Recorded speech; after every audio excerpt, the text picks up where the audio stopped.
Olá, boa noite. Eu sou Everton Santos, sou aluno da Uniaself e curso licenciatura em História. Venho apresentar esse trabalho de estágio e a minha área de concentração é História Política e Econômica.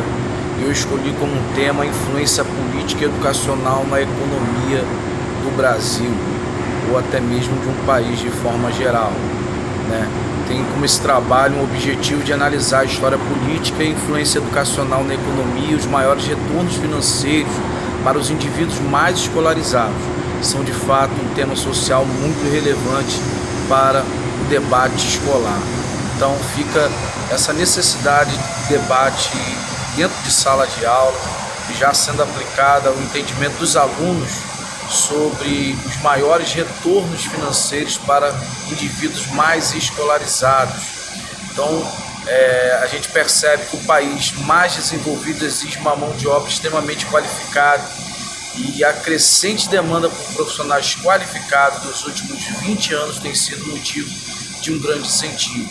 Então, dos últimos 20 anos para cá, a gente procura analisar o retorno financeiro de indivíduos com uma qualificação educacional mais elevada, e isso torna cada vez mais atraente que o jovem, dentro do seu plano educacional, tenha uma maior dedicação para um retorno e para um desenvolvimento econômico melhor, fazendo gerar toda a massa econômica do seu país com um maior poder de compra e, consequente, fazendo a moeda do país girar.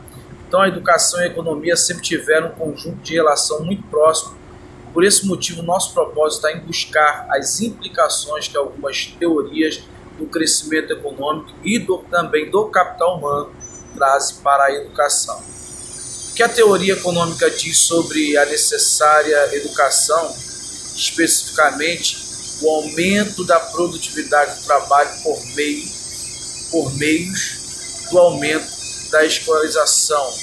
Então colocaremos um debate a respeito da educação e economia no cenário político, né, histórico. O objetivo é conduzir como tema central a influência política e educacional na economia, pelo menos fazendo uma base dos 20 anos para cá. Discutir sobre qualificação profissional por meio da educação, como indivíduos mais escolarizados foram melhor remunerados, e também produzir uma compreensão do ambiente econômico e como tem sido diretamente impactado por esses fatores.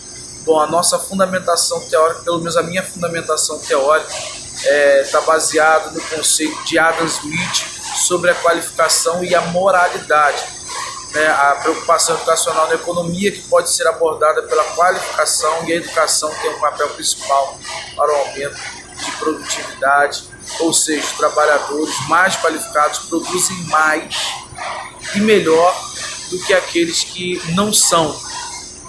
Então, é a preocupação que já podemos encontrar em Adam Smith.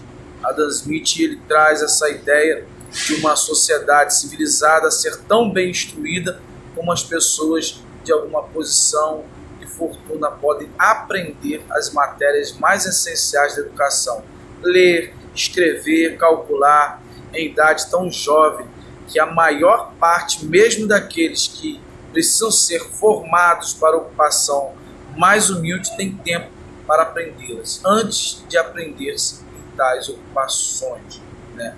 A Smith 198,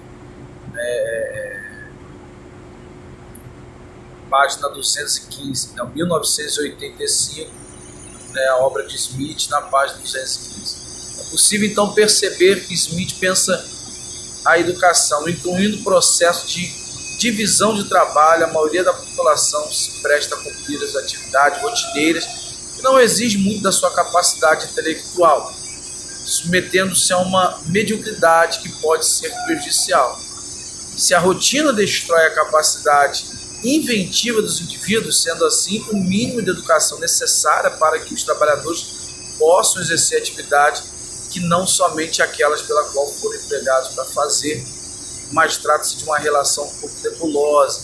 Se a maioria da população está de fato totalmente inserida na pesada determinação da divisão social do trabalho, como saber ler, escrever e calcular pode melhorar a atividade desses trabalhadores, uma vez que sua ocupação necessita apenas de esforço físico ou afazeres rotineiros. Bom, a ideia aqui é apresentar que uma sociedade onde, na sua grande maioria, só tem um conhecimento básico de ler, de escrever ou de fazer simples cálculo, dá-se então a necessidade de uma ocupação profissional bem mais a miúde, bem mais amena, que não representa um grande impacto de especialização.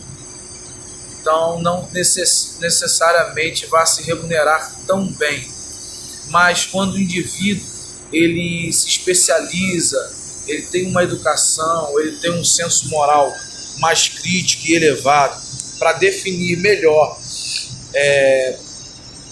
o ambiente que ele está inserido, calcular melhor, conseguir raciocinar com melhor entendimento todas as atividades e responsabilidades que fazem parte do seu ofício, ele se torna um indivíduo com uma especialização maior, aonde também faz necessário uma maior remuneração. Continuando aqui, nós temos um panorama político, é muito importante colocar, porque nós fazemos uma análise dos últimos 20 anos. Então nós temos aqui, estamos em 2022, nós temos então 20 anos atrás, temos um panorama político a partir da ideia apresentada como uma resposta importante, referencial, que nos remete à participação da economia por relação profissionais de um indivíduo. Então será necessário analisar o nosso contexto histórico e político aqui na situação do Brasil no campo educacional de 20 anos atrás. Se indivíduos mais escolarizados são melhores remunerados e têm a sua condição de vida mais autônoma por causa do seu padrão elevado educacional, a gente precisa analisar o nosso padrão histórico da educação. Bom, nós temos aqui algumas referências de 2001, né, que são, vamos dizer assim, o que o governo fez, né, as atitudes governamentais para uma melhoria da educação e como tem sido investido e como tem sido buscado uma melhoria ou uma mudança para uma melhor economia do nosso país, tá? Porque 2001 nós temos o começo aprovado o Plano Nacional de Educação, a Lei número 10.172, duração de 10 anos, ficando Estado e município.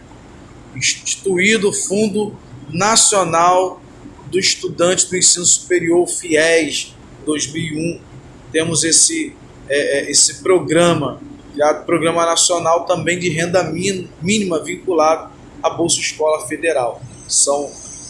Em 2003, criado o Programa no Brasil Alfabetizado, também foi ampliado o Programa Nacional do Livro Didático. 2006, instituído o ensino fundamental de 9 anos com matrículas obrigatórias aos 6 anos de idade, e criado também o Programa Nacional de Integração da Educação Profissional. 2007, nós temos instituído o Programa de Apoio, Plano de Restauração e Expansão das Universidades Federais, o governo fazendo um investimento na parte das instituições federais para o melhor aproveitamento do cidadão, do estudante, daquele que está tendo em conta com a educação. 2011, criado o Programa Nacional de Acesso ao Ensino Técnico, Emprego, Pronatec. Também em 2011, instituído o Programa de Ciências Sem Fronteiras. 2015, lançada a Base Nacional Comum Curricular, né, a BNCC, né, documento que define conjunto de aprendizagens essenciais no percurso da educação básica. 2016, instituído o Médio Técnico, uma ação do Programa Pronatec, que passa a ofertar vagas e cursos da educação profissional técnica de nível médio, formação concomitante para os estudantes matriculados no ensino médio regular de escolas públicas. Em 2017, tivemos o lançado Programa Educacional Conectada, Educação Conectada, com o objetivo de apoiar a universalização do acesso à internet de alta velocidade, tudo para apoiar também o estudante no seu percurso escolar. Em 2018 é instituído o programa Mais Alfabetização, né? Em 2020, lançado em 18 de fevereiro, o programa Tempo de Aprender. Podemos então observar o empenho governamental a fim de apoiar a educação, estabelecer um futuro econômico a partir do próprio povo. Então você tem essa gestão do governo para proporcionar ao seu cidadão um melhor aproveitamento econômico. E isso entende-se dentro da teoria e das atitudes governamentais que o melhor estágio econômico do país se dá a partir da educação. Aqui na sequência eu trabalho com uma fundamentação aqui de Schultz, acho que é assim que fala o nome, na página 196.000, a página 3 de 1961, né? Ele trabalha a teoria que os trabalhadores tornam-se capitalistas não por uma difusão da propriedade de ação da corporação, como diria o folclore, mas da aquisição de conhecimento de habilidades que tenha valor econômico. Esse conhecimento e habilidades são, em grande parte, produto de investimentos. Então, Schultz faz essa análise teórica. Parte 2 é o procedimento de estágio, metodologia de estágio. Temos aqui, então, por finalidade de observar o ambiente escolar, foi aprendizado da instituição do ensino educacional. Então, enfim, eu quero finalizar esse vídeo. Quero deixar registrado também que eu estou no trabalho embarcado, mas trago o resultado da minha pesquisa de estágio dentro do campo histórico-político.